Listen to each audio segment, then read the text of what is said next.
Welcome to the 9PL podcast, where we deep dive into the world of the Country Trucker Caps Nines Premier League and bring you the latest updates, insights, and discussions.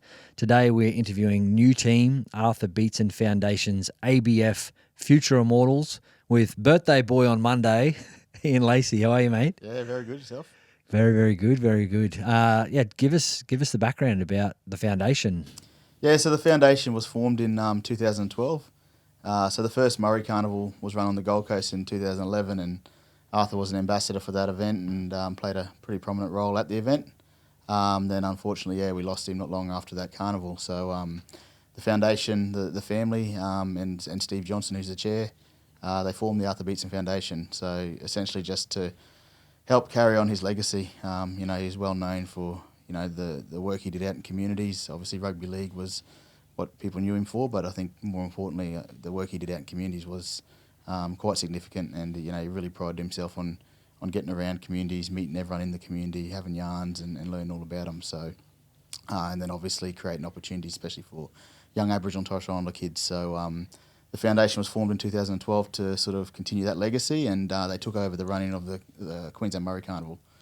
They've run that event since 2012, and then more recently, myself and Petro Sivanasiva come up with a concept called the Future Immortals Tour, which is essentially just an avenue for former players to come back together, go out to community and give back to the game of rugby league, try and raise some funds for the local community, and then obviously play a game of footy to entertain the crowd. But I think when a player retires from rugby league, you sometimes lose touch with not only your friends, your way of living. Rugby league's your life for so long, and then you finish the game and you go back to your communities or to your families, and sometimes players get a little bit lost. So we wanted to put this event back on so we can get the players reconnect again. Different generations, having players that have recently retired to some that are pushing 50, 60 now, having them guys reconnect and come back and just tell their yarns and support each other through the vehicle of rugby league has been a really good job for us. Yeah, it sounds very similar to a concept that I've got. I might have stolen some of the work that you fellas are doing, but in terms of profile, like arguably no bigger. Like I think his legacy still lives on. It's fantastic. The initiatives that you've pulled together and bringing together players. We saw it, funnily enough, in our competition at the start of this year, where there's a heap of ex-NRL players who might be retired 10, 15 years, but then they're playing against newly retired players or these young up-and-comers, and that's what sport does, right? It's that vehicle of bringing community together, and I think he, his whole legacy was built around one on the field, but like you said, as equally and as important off the field and what he done. So what's your role there? Yeah, so I run all the events. So the Arthur Beetson Foundation is essentially just a board. They don't have any human resource. So the board's made up of Steve Johnson, who's the chairman, Phil Reeves and Brad Beetson, the eldest son. Yep. They've obviously got their own sort of priorities they do in life through their own jobs and families and stuff. So they don't have the human resource to actually run these events that they have. Yep. So the Queensland Murray Carnival itself is a fairly large event these days. 3,500 participants this year. Yeah. Ages from under sixes right up to men's and women's. 100 teams played in the event. It was a massive event. So the foundation needs to outsource that. They don't have the human resource to run it. So myself and my wife got an events company. So I've worked alongside the Arthur Beetson Foundation since 2011, pretty much, when it first started. So I used to run the Deadly Choices program.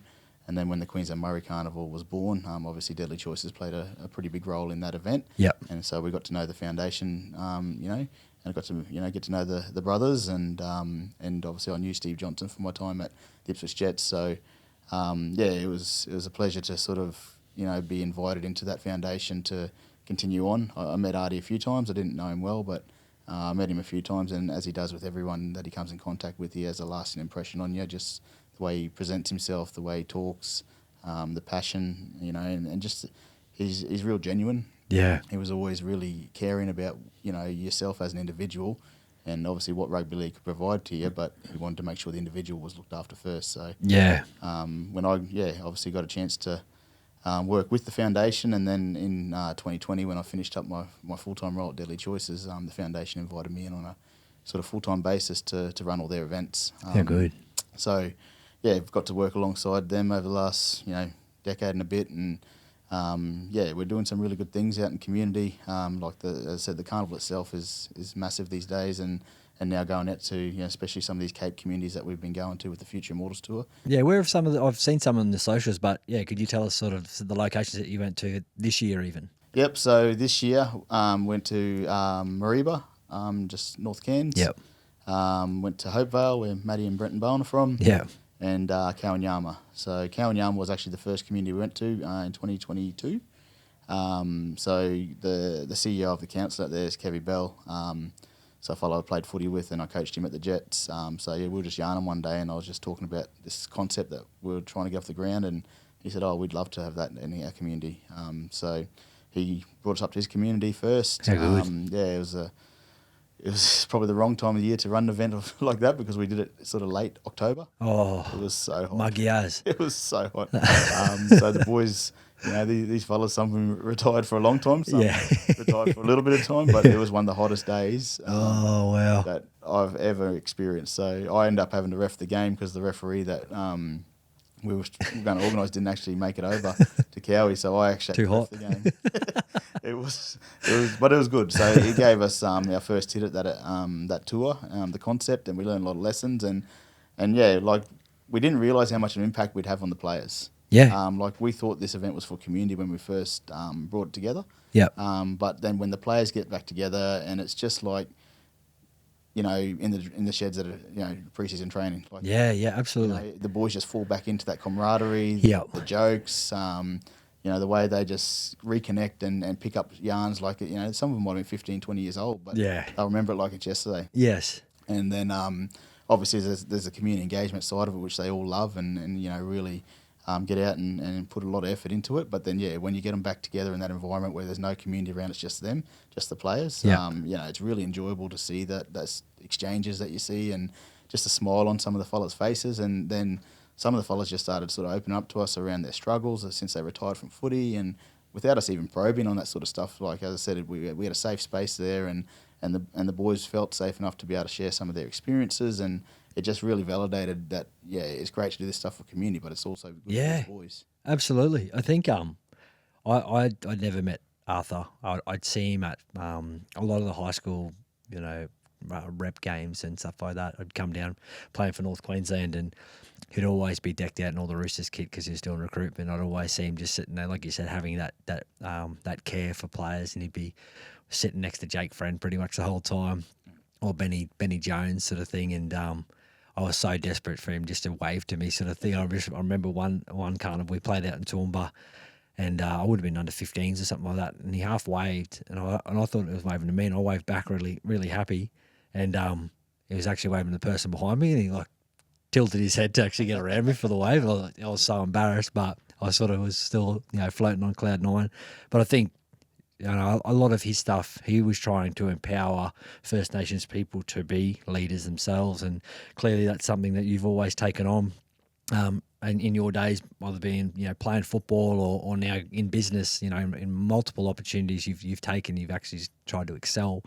And without the boys knowing it, you're sort of giving them the best of both worlds. They get to go out and experience community, places where they've never been before, and then they do it with a bunch of mates that they're familiar in terms of that culture, football, locker room type banter. Yeah. So it's I find the same. You provide the opportunity, you sort of have this unknown, but then when you actually see it unravel in front of your face, you go, actually, this is a lot bigger than I thought.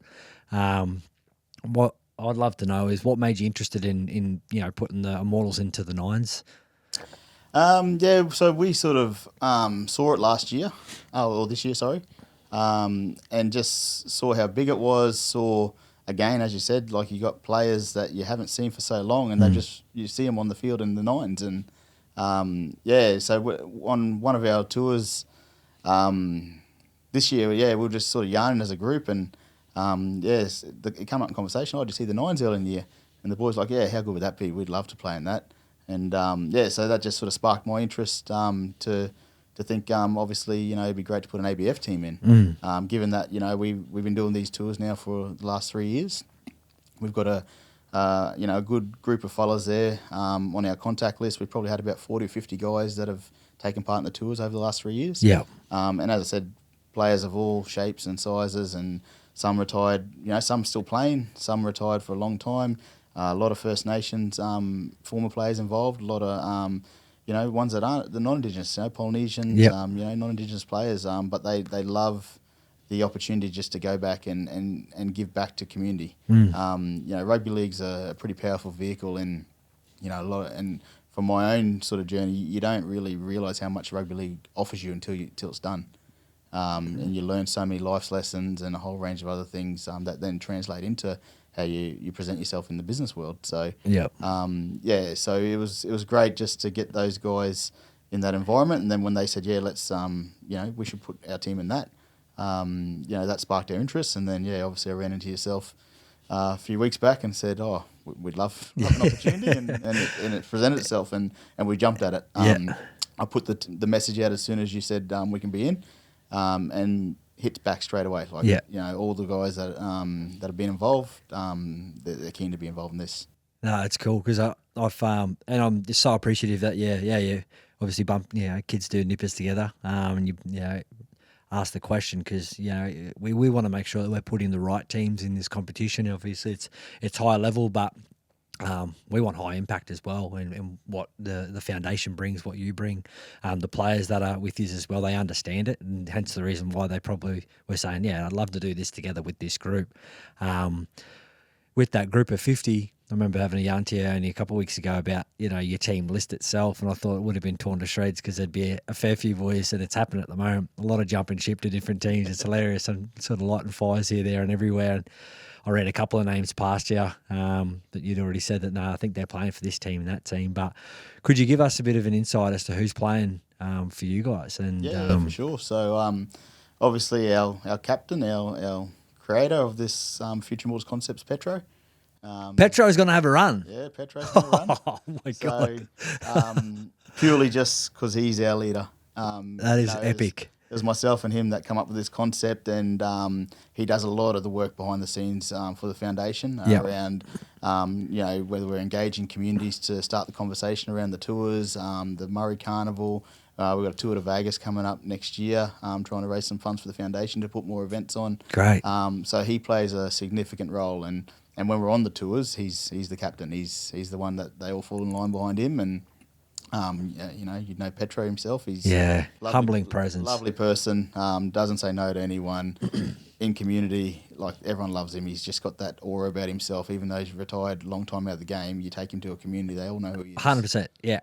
So he'll play and he skipper. He might not play big minutes. That's all right. It's unlimited interchange, so you do it. He doesn't have the big minutes in him anymore, but he'll be there for a hit up. That's crazy. And another one of our older stages is Presto. Oh man, Jesus. So they're our spiritual leaders, those two. What a combo. Yeah, so Presto has said he'll dust the boots off. He doesn't play much in these types of things anymore, but his respect for the foundation and what we're trying to do, he wants to be part of it and help connect the foundation to this event and help drive the profile and create some memories out of it. So again, he's a bit long in the tooth these days, so he might not play as many minutes, but those two are our leaders. And then we've got a few of the I would say younger fellas, but they've been retired a little bit now, but like the likes of Willie Tonga. Who's in ridiculous shape, mind you? Like, he's in peak condition. Shape than when he played. But he does get a few injuries nowadays. Yeah, his body has been battered a bit. But he's another one that is very keen to be part of it. So Nathan Peets wanted to play, but he just had shoulder surgery, so he's going to be our coach. Oh, yeah. So he's already coming to me with ideas of all different plays. I bet he is. He's all chat, Peetsy. So he'll be there. He'll run the following year, but he'll coach this year. Okay. So other players that we've got a few younger fellas that didn't play as much NRL, but really big in the Queensland Cup scene. So Donald Malone and Davin Crampton. Right. Oh, yeah, right. So those two will play. They'll put the boots on and Play with Dav. and Freak. run around. Yeah, Dav still plays. He's He's CrossFit fit too. Yeah. Like you see, I still follow him on his socials, and I see his boys at Nudgy actually, and he's going really well. He's be a chip off the old block, but Dav's still in a good nick. Yeah, our halves will probably be Kane Elgey and Andrew Walker. Or So a bit of young and old. Andrew there. Walker, Yeah. arguably the best ever to change codes. It's what Andrew John says, and I think Ricky Stewart even said he's the most athletically and skillfully the best player he's ever coached. Yeah, so another one that's just massive respect for Arthur. Him and Artie had a really good connection through his playing days. Oh yeah, of course. So yeah, he's anything that we sort of do from the foundation's perspective. He said, just let me know, I'm in. We've taken him on a few tours. Again, he's one of the best on ground in terms of how he connects with community. Like he just really has a passion for our people, and any sort of guidance he can give the next generation, he's willing to do that, and he's really great. And obviously, he's a bit long in the tooth in terms of his body's a bit older these days, but he still runs around. Yeah, he still runs. He does a lot of running these days. He's very fit still. And when he gets on those tours, you just see he's still got that magic. Like he just floats across field. He's still can still play. So. far out. Yeah, and then Kane Elgey, obviously recently retired, played this year with Tugan. Won a comp too, Yeah, big they won fella. the comp, yeah, so hometown hero there, coming back to the home ground. So. Yeah, that's right. He has to play. He has to play, He'd so- probably be a little bit fatigued after the season, of course. But if you got the offer to play with Andrew Walker back at Tugan again in an exhibition carnival, Yeah. we'll just fight him if he doesn't. Yeah, so we've also got Arthur's grandsons playing. So Oh, how good! So Jack and Brilliant. Jake. So yeah, it'd be good to get those boys to put the boots on and represent their family. Yep.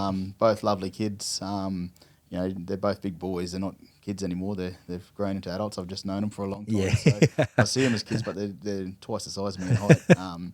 But yeah, they can play footy. Yeah. They play like in their A grade comps. I think Jack's going to the Sunshine Coast Falcon system this year. Yeah, okay. And Jake plays A grade down in Sydney. So yeah, it'd be good for them to be able to get that opportunity to represent their family, but also I think for them personally to play along some names that we've just sort of said. I think it'll be massive for them as individuals. So looking forward to seeing them lace the boots up, and then we've got a few local fellas from the Tugan A grade team this year as well that'll probably jump in. Yep. So we've got a good little mix there of old, young. Solomon Torrance having a run for you? He's just gone and started pre-season with Tweed. Oh, of course, yes. Be careful because CMBT, they've got a good relationship with Dave Penner because Sal Bertie has wrestled for him, so he's gonna get anyone that Dave gives him. But I doubt that'd give up Sol. If Tweed will let him play, we'd love to have him. But he's going to be in the middle of pre-season, and he had a fantastic year at Tugan this year. He was probably one of the best on ground every week. Yep. So to see him go and get an opportunity at a Queensland Cup club is pretty cool. For sure. Again, lovely young fella that's he's got some football aspirations. So hopefully that can eventuate this year for him. Do you think you should get a training run in? Like what type of style of footy do you reckon you should play?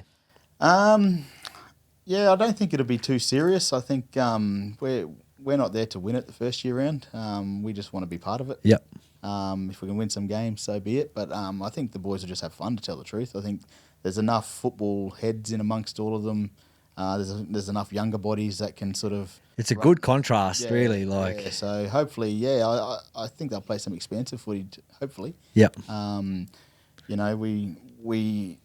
We did have Joel Moon and Rod Davies, so it would have been a bit of youth and speed, but they've got a rowing carnival on that same weekend. Okay.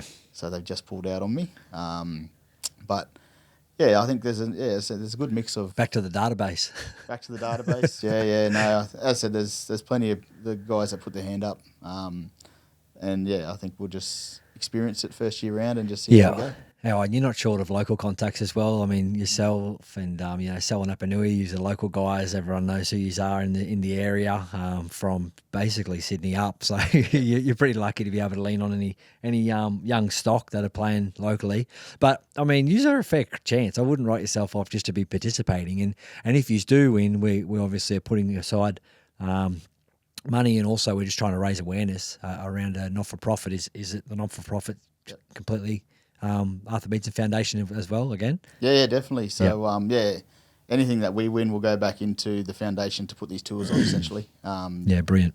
So yeah, it's all about community. The foundation's slowly building our base to be able to expand over the next few years.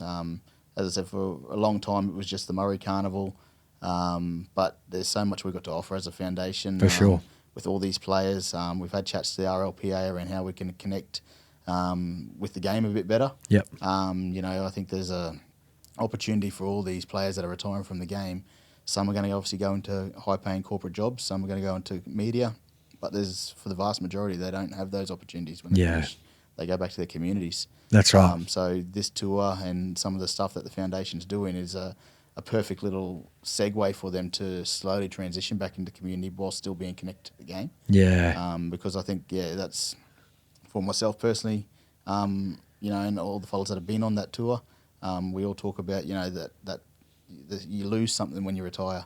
Totally. It's hard to put a finger on exactly what it is, but you just lose a piece of yourself, and it's the game. Yeah. So if you stay connected to the game, stay connected to the players, I think it just helps you transition back into society a bit better. Yeah. I used to hate playing you, man. It sucked. Like, you're playing for Ipswich all the time.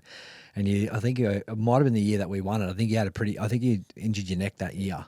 But any time we'd come up against Ipswich, because I think you, obviously, Kieran Landers, there's a few of those sort of OGs, they brought in a lot of that expensive play. Like, a lot of the Walker Brothers attack was essentially across a lot of the stuff that you used to do as a half. Yep. It was horrible. So thanks for making my career tough in Cup. It was always tough, but it was always great to sit there in a bit of aura watching you have a run around and try and get my hands on you because you were so nippy at the time. Would you reckon you'll end up having a run for this team? No, well, that game there you're talking about, I compressed my spinal cord in my neck. Yeah.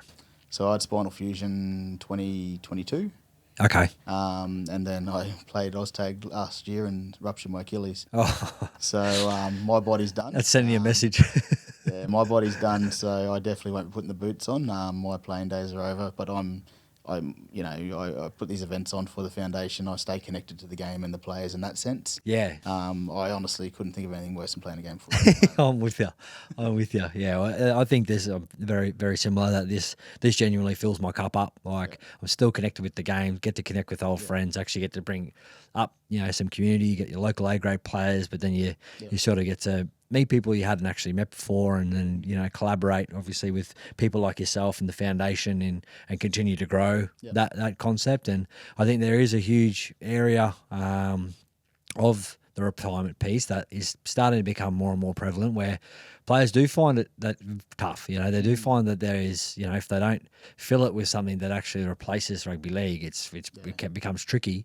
And if you haven't thought about that problem solving, there's people like yourself who go, "Oh, come along for a run and have a look at this." So well done, man. I think it's we're super excited to have you guys along, and obviously the stock of who you've got there, and I think it also speaks about the personalities that are coming back to play for the team, because they're going, "No, well, this is something that I'll actually come and have a run for. It's something that is meaningful for them." So well done. I've asked this of all of our teams. Who would be a current international, or even just doesn't have to be international, but current NRL player who you'd want to play in your team? Play for us? Yeah. I think someone like Latrell would fit in nicely with the foundation. Very passionate person about his people. Very outspoken and goes out and does his business in community. That's what the foundation's about. Yep. So having someone like him come be part of it would be massive. And again, I think, having given him the opportunity to play with someone like Presto, I think would be a massive thing for him. Yep. So that's definitely one that we'd love to have. Yeah, okay. Who is there any teams? I'm not sure if you've had a look on our social media, but have you seen the team lists have been out of the sides that we've sort of having a run next year? Are there any that you're looking forward to playing or not playing? There seems to be a few stacked teams there. Your team is. What are you talking about? But our team's a lot of older bodies. Well played, Lace. Well played. There's a few teams out there under the radar that are they're a bit younger. Yes. So we do have some higher profile fellas in our team. Yep. Another one I forgot to mention, Sean Berrigan. Oh, right. Oh my God. Is he in Palmy? Does he live in Palm Beach? Yeah, Yeah. another local lad now. So, Far out. so yeah, he comes on the tours, and for everyone that knows Barrow, like, you know, the larrikin that Barrow is, what he does on those tours is just so significant. Yeah. Okay. And then sort of what he feeds back to us after around how it sort of, as you said, helps fill his cup. Yeah. Yeah. Is he fit? Is he? He's still fit. Yeah. And Barrow's still got a footy head on him. Yeah, that's right. Like when I asked him, he said, "Oh, I don't know about the older fellas. I'm a bit older now." But I said, "Mate, you just go on for as long as you want. Like, Yeah. he's got that footy IQ. Yeah, that's right. You know, Clive Churchill medal, grand final winner. He was berserk, man. Like, Yeah, crazy. So it's good having someone like him as well. So we'll be all right. We'll go all right. No, it'll be good, mate. So what's the ideal outcome for ABF for 2025? I think for us, one of our main sort of achievements that we want to, succeed in here is just creating awareness about the foundation Great. and what we're doing in communities. As I said, I've started the conversation with Tommy and the crew at RLPA, and we see a real opportunity for us to work alongside the RLPA and players that are transitioning out of the game to be part of our, events that we do. Absolutely. If we can create a bit of awareness around what we're doing off the field, and then hopefully spark some interest for some of the other former players that are out there. There's so many that you wouldn't even think of, and then you run into them and they say, "Oh, I'd love to come on that tour." Yeah. That's one of our main ambitions, is just to create a bit of awareness, spark the interest of some of these other former players that we haven't made contact with yet, and get them on some tours.